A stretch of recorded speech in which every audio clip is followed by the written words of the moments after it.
The following are Karl Marx's 10 planks from his Communist Manifesto, written in 1848. 1. Abolition of private property in land and application of all rents of land to public purpose, under the rubric of eminent domain, and various zoning regulations, land use regulations by the Bureau of Land Management, property taxes, and environmental excuses. Private property rights have become very diluted, and private property in land, vehicles, and other forms are seized almost every day in this country under the forfeiture provisions of the RICO statutes and the so-called war on drugs. 2. A heavy progressive or graduated income tax. The 16th Amendment of the U.S. Constitution, 1913, which some scholars maintain was never properly ratified, and various state income taxes, established this major communist coup in the United States many decades ago.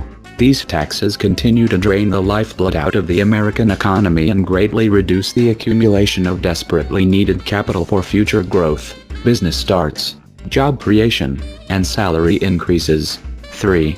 Abolition of all rights of inheritance.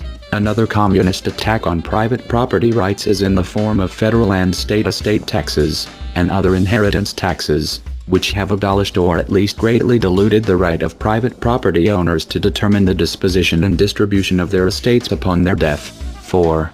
Confiscation of the property of all immigrants and rebels. Government seizures, tax liens, forfeiture.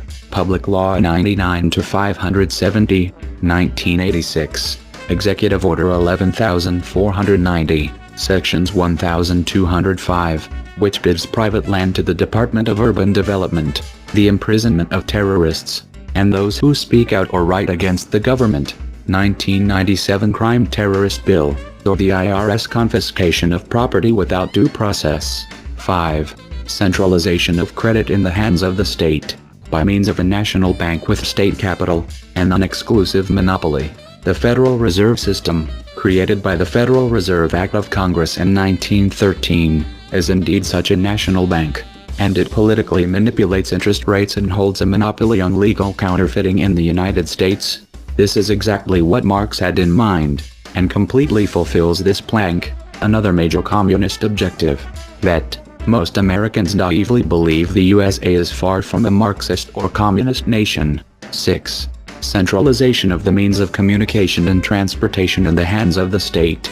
In the U.S., communication and transportation are controlled and regulated by the Federal Communications Commission, FCC, established by the Communications Act of 1934, and the Department of Transportation, and the Interstate Commerce Commission, established by Congress in 1887, and the Federal Aviation Administration, as well as Executive Orders 11490, 10999, not to mention various state bureaucracies and regulations.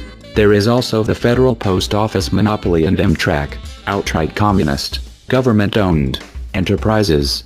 Instead of free market private enterprise in these important industries, these fields in America are semi-cartelized through the government's regulatory industrial complex. 7. Extension of factories and instruments of production owned by the state, the bringing into cultivation of wastelands, and the improvement of the soil generally in accordance with a common plan. While the U.S. does not have vast collective farms, which failed so miserably in the Soviet Union, we nevertheless do have a significant degree of government involvement in agriculture in the form of price support subsidies and acreage allotments and land use controls. The Desert Entry Act and the Department of Agriculture, as well as the Department of Commerce and Labor, Department of Interior, the Environmental Protection Agency, Bureau of Land Management, Bureau of Reclamation, Bureau of Mines, National Park Service, and the IRS control of business through corporate regulations. 8. Equal obligation of all to work. Establishment of industrial armies, especially for agriculture. We call it the Social Security Administration and the Department of Labor. The national debt and inflation caused by the communal bank has caused the need for a two-income family. Women have in the workplace since the 1920s. The 19th Amendment of the U.S. Constitution, the Civil Rights Act of 1964, assorted socialist unions, affirmative action, the Federal Public Works Program and Executive Order 11,009. Combination of agriculture with manufacturing industries. Gradual abolition of the distinction between town and country by a more equal distribution of the population over the country. The Planning Reorganization Act of 1949.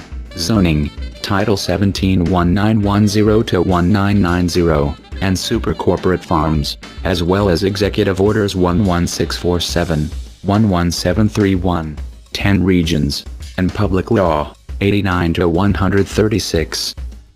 10. Free education for all children in government schools. Abolition of children's factory labor in its present form. Combination of education with industrial production. People are being taxed to support what we call public schools, which train young people to work for the communal debt system. We also call it the Department of Education, NEA, and outcome-based education. The most recent example is the Communist Common Core program. Let me be clear, the choice, as Americans, is up to you. Will you live free, or will you live under communism?